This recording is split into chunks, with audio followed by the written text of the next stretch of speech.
A importância do conselho tutelar, a importância do conselheiro tutelar na sociedade. Este é o tema do Alerj Debate de hoje. Participam comigo desse debate aqui no estúdio Carlos Nicodemos. Ele é conselheiro do CONANDA, o Conselho Nacional de Direitos da Criança e do Adolescente. Ao lado dele, o deputado Robson Leite. Agradeço a participação dos dois aqui no Alerj Debate. Deixa eu começar com o Carlos. Carlos, dia 18 de novembro foi comemorado o Dia do Conselho Tutelar. O Conselho Tutelar é uma vitória da sociedade, mas é uma função que muita gente não conhece ou não sabe a importância que ele tem, né, para os direitos da criança e do adolescente, não é verdade?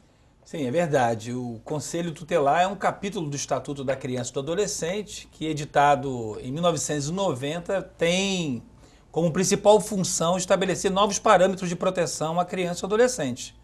Então, com a Lei 8.069 de 90, o Estatuto da Criança e do Adolescente, criou-se o Conselho Tutelar como um órgão comunitário que teria como função a proteção à criança e adolescente quando ela sofresse uma violação do seu direito na comunidade.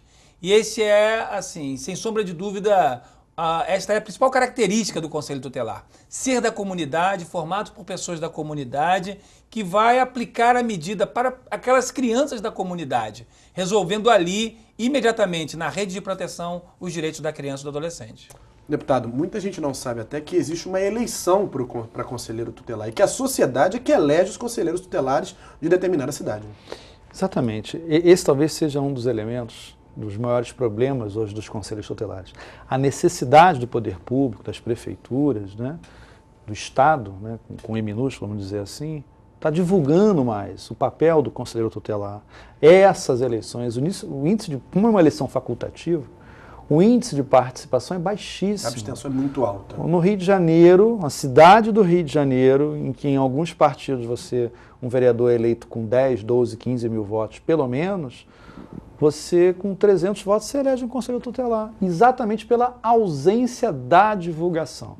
Nós precisamos chamar a atenção aí das câmaras de vereadores, das câmaras, das prefeituras, dos órgãos do governo do estado, de comunicação, inclusive, para comunicar o papel do conselheiro tutelar, comunicar a importância, veio, né, como muito bem aqui o Nicodemos trouxe, é um capítulo do Estatuto da Criança e Adolescente, mas que a gente vem aperfeiçoando a cada eleição, de 3 em 3 anos, você tem a eleição dos conselheiros tutelares.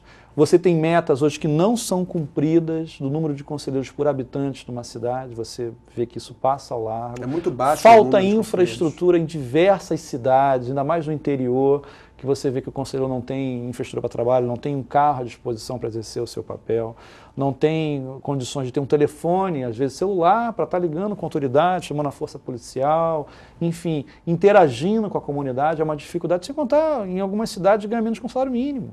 Eu já vi situações dessas e a gente manda ofício à prefeitura, cobra, que é um dever nosso enquanto parlamentar, mas é fundamental que o Estado, que a propaganda de comunicação institucional faça a divulgação do que é um conselho tutelar. Bom, vamos aproveitar então e explicar para o telespectador um pouco disso tudo. Qual a função do conselho tutelar, Nicodemos? Então, de acordo com o Estatuto da Criança e do Adolescente, no artigo 136, compete ao conselho tutelar aplicar medidas protetivas para a criança e adolescente sempre que sofrer ameaça ou violação de um direito. Essas medidas protetivas estão elencadas no artigo 101 do Estatuto, que pode ser desde encaminhamento para a escola, requisição da certidão de nascimento, encaminhamento para um programa de tratamento para o adolescente que está envolvido com a questão das drogas, encaminhamento da criança para um programa para ser atendido na questão da violência doméstica. Há um elenco de atribuições que estão no artigo 136 e que são traduzidas ali como medidas protetivas no artigo 101. Ademais, como muito bem disse o deputado Robson Leite, o CONANDA estabeleceu no artigo 130, na resolução 139, os parâmetros de criação e funcionamento do Conselho Tutelar. E aí nós temos um dado, um indicativo que é desrespeitado, né, pelas autoridades no que diz respeito à implementação do Conselho Tutelar. A cada 100 mil habitantes deve ter um Conselho Tutelar. Isso é uma meta que se deve perseguir, especialmente nas grandes cidades como o Rio de Janeiro. Qual é a realidade, por exemplo, do Rio de Janeiro hoje? No Rio de Janeiro hoje nós temos 10 Conselhos Tutelares, estão sendo criados através de uma iniciativa do Poder Executivo Municipal, outros conselhos tutelares, mas ainda fora do parâmetro de 100 mil habitantes para um conselho tutelar. E esses conselhos têm infraestrutura para trabalhar? Ainda não é satisfatório, porque nós sabemos, como muito bem disse o deputado Robson Leite, um conselho tutelar, para funcionar plenamente, ele precisa ter uma equipe técnica, ele precisa ter meios de comunicação e ele precisa ter meios de locomoção para que ele possa interagir com a rede de proteção local, fazendo valer os direitos da criança quando violados. E vamos agora para uma outra realidade. Em cidades pequenas, cidades interioranas, qual é a realidade dos conselhos tutelares? Aí é mais precária ainda, porque o processo de qualificação desse conselheiro, a valorização desse conselheiro, aí fica muito mais despercebida. Porque se nas grandes capitais ainda existe um controle social por parte das organizações, de parlamentares, que fazem valer, né, de alguma forma esses direitos através das cobranças, no interior isso fica mais ainda precarizado. Certo. Deputado, além disso, só para a gente complementar, nas cidades interioranas ainda existe a influência política na eleição dos conselhos tutelares, né? Seria, pra você ter uma ideia, né? Seria até bom, entre aspas, esse bom, se fosse só nas cidades interioranas. A capital também tem. Também tem. Exatamente pela ausência da população na participação nos processos de eleição. E tem um outro dado também, né? E é evidente que o remédio para isso é campanha de divulgação na televisão, nos canais publicitários estatais, sobre o papel do Conselho Tutelar, informando a data das eleições, convidando as pessoas, né? Convocando as pessoas para participar, porque é uma eleição facultativa. Isso melhora muito já o processo, porque você vai democratizar mais, vai fazer com que as pessoas procurem saber, né, como é que funciona, quais são os candidatos, enfim. Quanto mais publicidade esse processo, melhor vai ser o processo eleitoral. Mas tem um outro elemento que, veja, que é importante. As medidas protetivas, como muito bem colocou aqui o Nicodemos, Sim. elas muitas das vezes são contra o próprio Estado.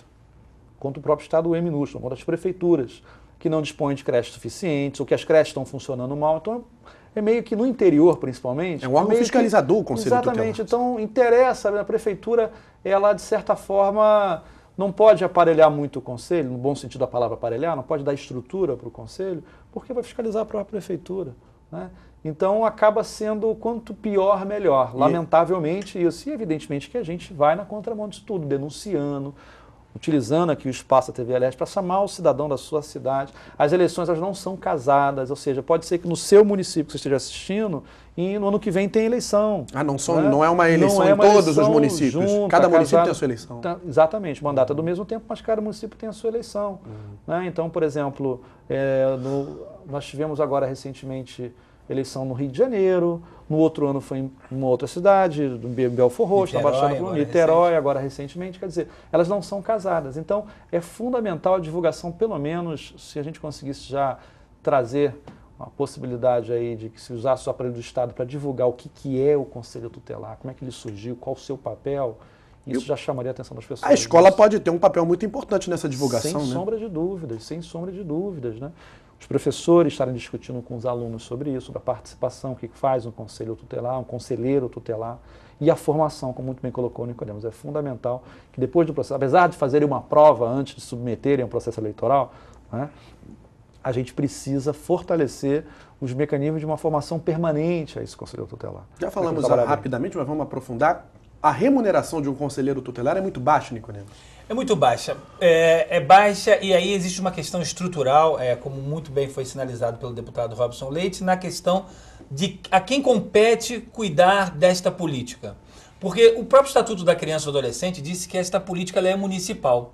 Sendo municipal, compete à prefeitura, ao município, estruturar e dotar esse conselho de pleno funcionamento, inclusive no que diz respeito à remuneração. Só que esse conselho tutelar é que vai requisitar os serviços para aplicar as medidas protetivas da criança e adolescente. E na maioria das vezes, esses serviços não estão instalados.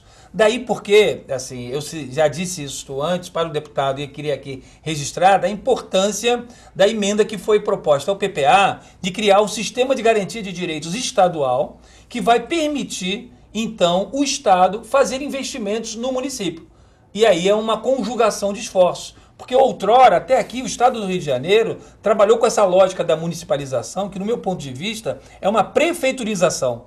A verdadeira municipalização é aquela que foi sinalizada, do cidadão engajado, das organizações atuantes, do poder público dialogando com essas organizações e fortalecendo o Conselho Tutelar. Eu acho que com essa emenda nós podemos dar um passo largo no estado do Rio de Janeiro, fazendo valer a aplicação e investimentos do Estado, no caso do Estado do Rio de Janeiro, nos conselhos tutelares no interior especialmente. Porque aí, deputado, o problema não fica só restrito à prefeitura. O Estado está se unindo à prefeitura e até mais um agente fiscalizador investindo na prefeitura e cobrando resultados. Né? Sem sombra de dúvidas, né? O que gera mais angústia para nós é que, claro, que a gente, como formuladores de política, né, como fiscalizadores do Poder Executivo, queremos construir mecanismos que facilitem o nosso trabalho nesse sentido.